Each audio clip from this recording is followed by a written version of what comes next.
Friends, welcome back to your study with smart brain. Friends, आज की इस video में मैं लेके आई हूँ क्लास 6 ज्योग्राफी, जो कि बुक का नाम है आपको पृथ्वी हमारा आवास। तो चलिए इसके अंदर में क्या क्या पढ़ने के लिए है देखते हैं। तो ये तो मैंने इसका हेडिंग में मैंने ग्लोब बनाया था, देख सकते हैं। पहले आप लोग देखिए, सबसे पहले आप लोग देखिए कि हम लोग को क्लास 6 में क्या क्या पढ़ना है चैप्टर। तो हम लोग को पढ़ना है क्या, सौर मंडल में पृथ्वी, ग्लोब अक्षांश एवं देशांतर, पृथ्वी की गतियाँ, मानचित्र, पृथ्वी के प्रमुख परिमंडल, हमारा देश भारत, जलवायु, वनस्पति तथा वन्य प्राणी। ये सब चीज़ों को हम लोग को पढ़ना है क्लास 6 में, ठीक है। तो चलिए पढ़ते हैं, देखते हैं। और जो कि ये यूपीएससी हो, बीपीएससी हो, किसी भी एग्ज़ाम के लिए काफ़ी इम्पोर्टेंट होता है। आप लोगों को तो मालूम है कि एनसीईआरटी ज्योग्राफी कितना इम्पोर्टेंट है एग्ज़ाम के लिए। तो चलिए आज हम लोग क्या पढ़ेंगे, ज्योग्राफी का पार्ट 1 में पढ़ने वाले हैं सौर मंडल में पृथ्वी। सौर मंडल में पृथ्वी, the earth in the solar system. ये सौर मंडल में पृथ्वी जो है ना, ग्रीक भाषा का एक शब्द है। इसका अर्थ क्या होता है, तो इसका अर्थ होता है आपको पृथ्वी का अध्ययन या विवरण। गे मतलब हो जाता है आपको GE से हो जाता है आपको, गे मतलब होता है पृथ्वी। ग्राफी मतलब हो जाता है आपको लिखना। जियोलॉजी मतलब पृथ्वी का अध्ययन। ज्योमेट्रिया मतलब हो गया आपको पृथ्वी का मापन। जियोसाइट मतलब पृथ्वी का अनुरूप। अब हम लोग देखते हैं क्या, यहाँ पर मैं देख सकते हैं। ये हो गया आपको पृथ्वी हो गया, ये सौर मंडल हो गया, आकाशगंगा, ब्रह्मांड। अब हम लोग देखते हैं सबसे पहले पूर्णिमा किसे कहते हैं, तो पूर्व चंद्र को एक महीने में एक बार देख सकते हैं। यह पूर्ण चंद्रमा वाली रात या पूर्णिमा होता है। तो पूर्णिमा किसे कहते हैं, तो पूर्ण चंद्र को एक महीने में एक बार देख सकते हैं जो उसे ही।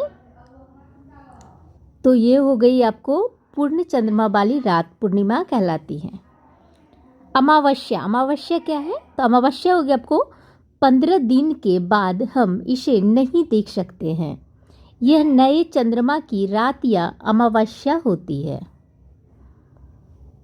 नेक्स्ट क्या है, खगोलीय पिंड, सूर्य, चंद्रमा तथा वे सभी वस्तुएं जो रात के समय आसमान में चमकती है उसे कहते हैं, आपको क्या कहते हैं उसे, तो ये उसे कहते हैं आपको खगोलीय पिंड। उसे खगोलीय पिंड कहते हैं। कुछ खगोलीय पिंडे बड़े आकार वाले तथा गर्म होते हैं।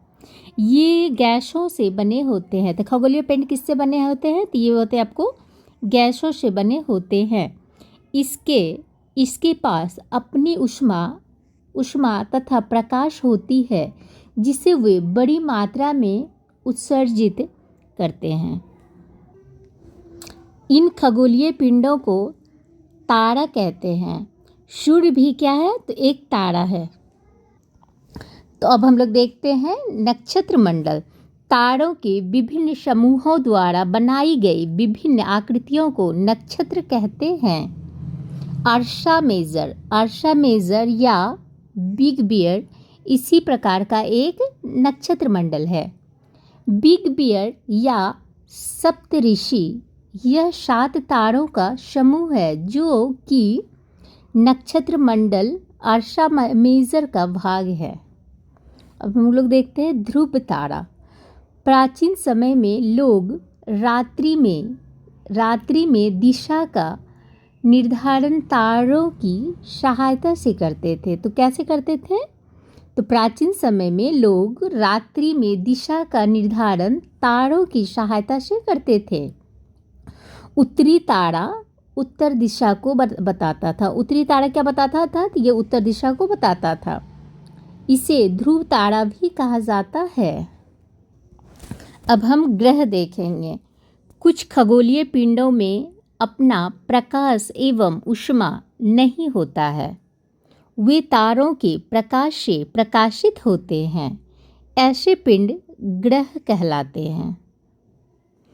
खगोलीय पिंडों एवं उनकी गति के संबंध में अध्ययन करने वाले खगोल शास्त्री कहलाते हैं। तो खगोल शास्त्री किसे कहते हैं? तो खगोल शास्त्री कहते हैं खगोलीय पिंडों एवं उनकी गति के संबंध में अध्ययन करने वालों को खगोल शास्त्री कहते हैं।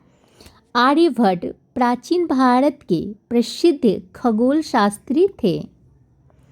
ग्रह, जिसे अंग्रेजी में प्लेनेट कहते हैं, ग्रीक भाषा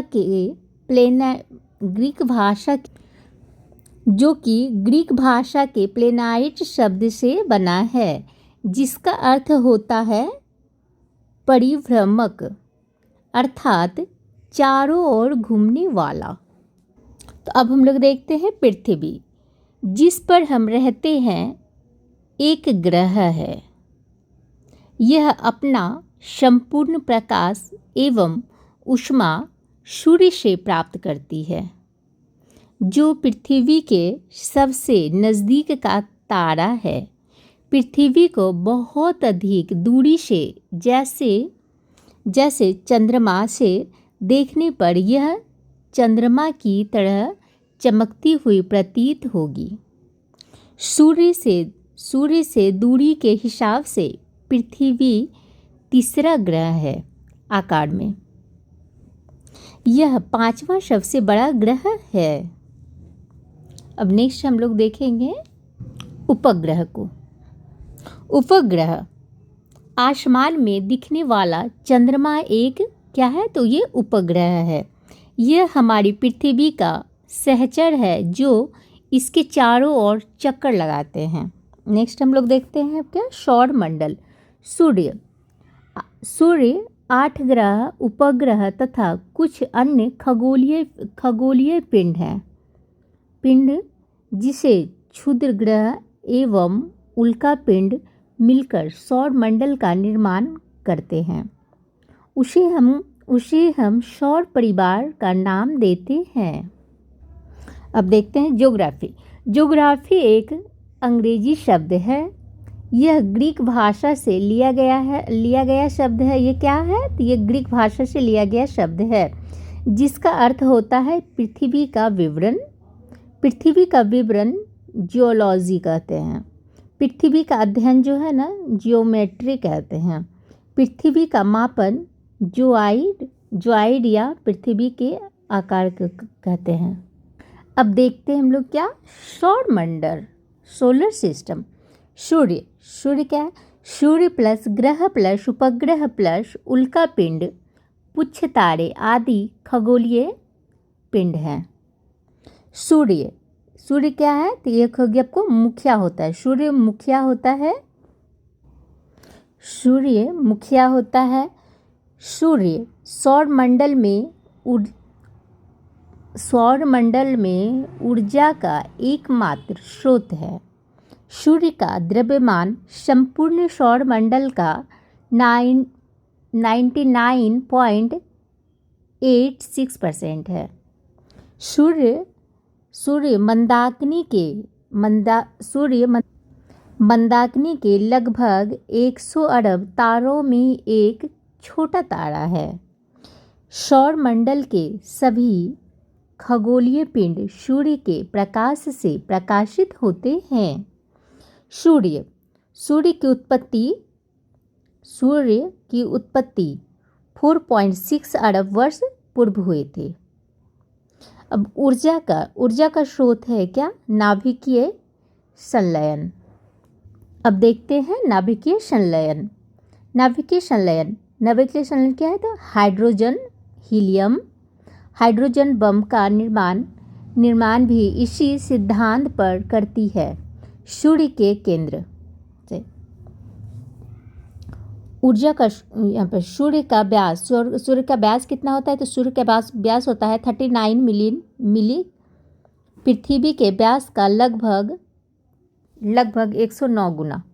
सूर्य का भार पृथ्वी के भार का लगभग 33,300 गुना है। सूर्य के केंद्र का तापमान होता है आपको 16 मिलियन डिग्री सेल्सियस में, और सतह का तापमान होता है आपको 6,000 सेल्सियस। हाइड्रोजन जिसमें होता है आपको 73%, हीलियम होता है 25%। औसत घनत्व हो जाता है आपको 1.408 ग्राम सेंटीमीटर क्यूब। और कोर का घनत्व कितना होता है? तो कोर का घनत्व हो गया 162.22 ग्राम। हाल ही में इसरो द्वारा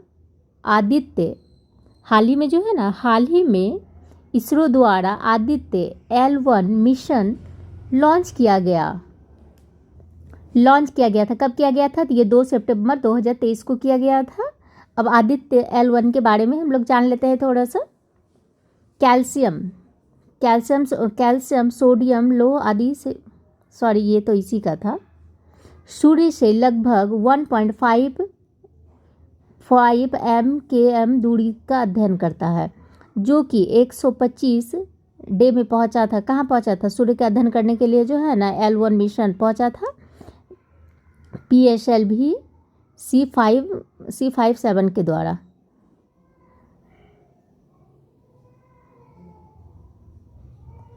सूर्य की संरचना अब देखते हैं हम लोग। सूर्य की संरचना को क्या कहते हैं? कोर, विकिरण क्षेत्र और संवहनीय क्षेत्र। अब यहाँ पर मैं विकिरण क्षेत्र कौन हो गया? तो ये हो गया आपको विकिरण क्षेत्र हो गया, ये हो गया आपको यहाँ पे कोर हो गया, और ये हो गया आपको सूर्य हो गया।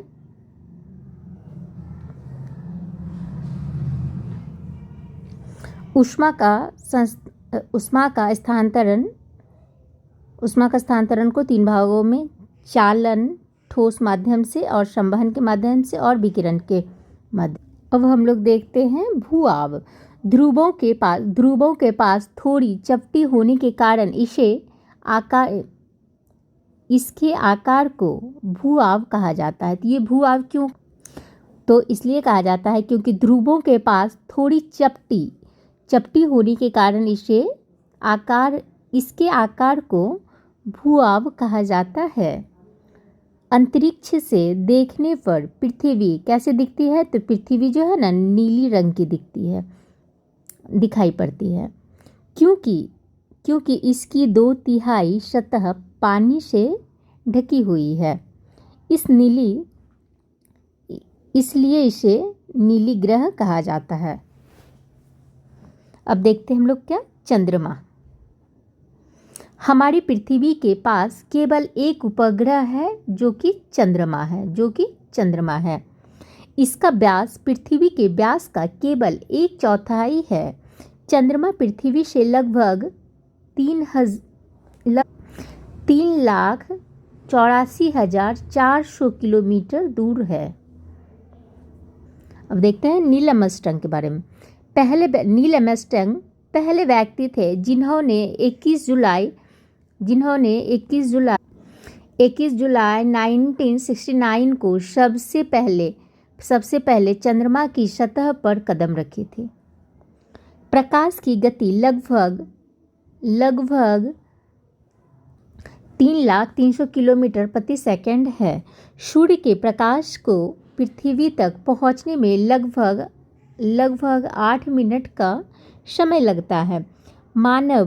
मानव निर्मित उपग्रह एक कृत्रिम पिंड है। यह वैज्ञानिकों द्वारा बनाया जाता है। अंतरिक्ष में उपस्थित कुछ भारतीय उपग्रह इनसेट, IRS, एडुसेव इत्यादि हैं। चंद्रमा पृथ्वी का एक चक्कर लगभग 27 दिन में पूरा करता है। लगभग इतने ही समय में यह अपने अक्ष पर एक चक्कर भी पूरा करता है। इसके परिणाम स्वरूप पृथ्वी से हमें चंद्रमा का केवल एक ही भाग दिखाई पड़ता है। अब नेक्स्ट हम लोग पढ़ेंगे क्या, क्षुद्र ग्रह। क्षुद्र ग्रह, क्षुद्र ग्रह यह ग्रह के ही भाग हैं जो बहु वर्ष पहले विस्फोट के बाद ग्रहों से टकराकर ग्रहों से टूटकर अलग हो गए थे। तो क्षुद्र ग्रह कौन सा है? क्षुद्र ग्रह यह ग्रह के ही भाग हैं जो बहुत वर्ष पहले जो है ना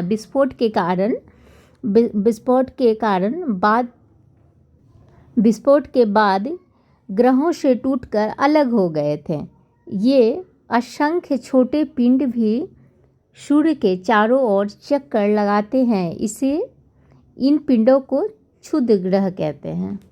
अब देखते हैं क्या, उल्का पिंड। सूर्य के चारों ओर चक्कर लगाने वाले उल्का पिंड क्या है? तो सूर्य के चारों ओर चक्कर लगाने वाले पत्थरों के छोटे छोटे टुकड़ों को उल्का पिंड कहते हैं। लाखों तारों के समूह को आकाशगंगा या मिल्की वे कहते हैं। हमारा सौरमंडल इन आकाशगंगा का एक भाग है। लाखों आकाशगंगा मिलकर ब्रह्मांड का निर्माण करते हैं। अब हम लोग देखते हैं क्या, अब हम लोग देखते हैं ग्रहों का विवरण। सूर्य और 8 ग्रह मिलकर सौरमंडल बनते हैं।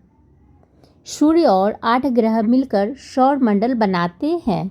सूर्य के दूरी के अनुसार उनका क्रम क्या है? तो योग्य आपको बुध, शुक्र, पृथ्वी, मंगल और बृहस्पति, शनि, अरुण और वरुण।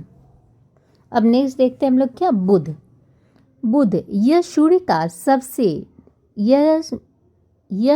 का सबसे नज़दीकी ग्रह है। यह सबसे छोटा वो सबसे हल्का ग्रह है। सूर्य के चारों ओर एक परिक्रमण लगाते हैं कितना में? 88 दिन में। अब हम लोग देखते हैं क्या, शुक्र को। तब हम लोग देखते हैं शुक्र। यह पृथ्वी का निकटतम सबसे चमकीला और सबसे गर्म ग्रह है। इसे सांझ का तारा या भोर का तारा कहा जाता है। इसे पृथ्वी का भग्नी ग्रह कहते हैं। किसको? तो ये शुक्र को कहते हैं। सूर्य के चारों ओर एक परिक्रमण लगाते हैं कितने दिन? 255। अब शुक्र का ही पार्ट वहाँ पे मैं लिख नहीं पाई थी तो नीचे मैंने ये ड्रॉ कर दिया था। यह पृथ्वी के निकट सबसे चमकीला और सबसे गर्म ग्रह है। इसे सांझ का तारा या भोर का तारा भी कहा जाता है। 2 बार मैंने लिख दिया था। तो अब हम लोग देखते हैं मंगल को। मंगल इसे लाल ग्रह का कहा जाता है। मंगल को क्या कहा जाता है? तो लाल ग्रह कहा जाता है। इसके 2 उपग्रह हैं, फोबोस और डिमोस। सूर्य के चारों ओर एक परिक्रमण लगाने में कितना समय लगाता है? तो ये लगाता है आपको 687 दिन। अब देखते हैं हम लोग क्या, बृहस्पति इसका उपग्रह है क्या? कौन? तो ये हो गया आपको गयानीमिड। सूर्य के चारों ओर एक परिक्रमा लगाते हैं कितने दिन में? तो 12 साल में लगाते हैं। अब देखते हैं हम लोग क्या, शनि को। शनि यह आकार में दूसरे सबसे बड़ा ग्रह है। इसका उपग्रह टाइटन है। सूर्य के चारों ओर एक परिक्रमण कितने दिन में लगाते हैं? तो ये 29 साल में लगाते हैं। 29 साल में लगाते हैं। अब हम लोग देखते हैं क्या, अरुण को। अरुण यह आकाश में तीसरा सबसे बड़ा ग्रह है। इसकी खोज 1781 ईस्वी में विलियम हर्शेल द्वारा की गई है। इसका उपग्रह कौन है? तो इसका उपग्रह आपको हो गया टाइटेनिया। सूर्य के चारों ओर एक परिक्रमा लगाते हैं कितने दिन में? तो 84 साल में लगाते हैं। बृहस्पति को तो मैंने नहीं लिखा था। पृथ्वी को देखते हैं। पृथ्वी, यह पृथ्वी आकाश में 5वां सबसे बड़ा ग्रह है। पृथ्वी अपने अक्ष पर 23.30 झुका हुआ है। यह सूर्य और मंगल का एक ग्रह है जिस पर जीवन है। एकमात्र उपग्रह चंद्रमा है। पृथ्वी का व्यास होता है आपको 6371 kilometre. Thank you friends. I hope कि आप लोग को पसंद, अगर पसंद आती है फ्रेंड्स तो प्लीज़ शेयर कीजिए, लाइक कीजिए एंड सब्सक्राइब कीजिए। Thank you. और अगर आप लोग को PDF चाहिए तो सर्च कर सकते हैं स्टडी विथ स्मार्ट फ्रेंड।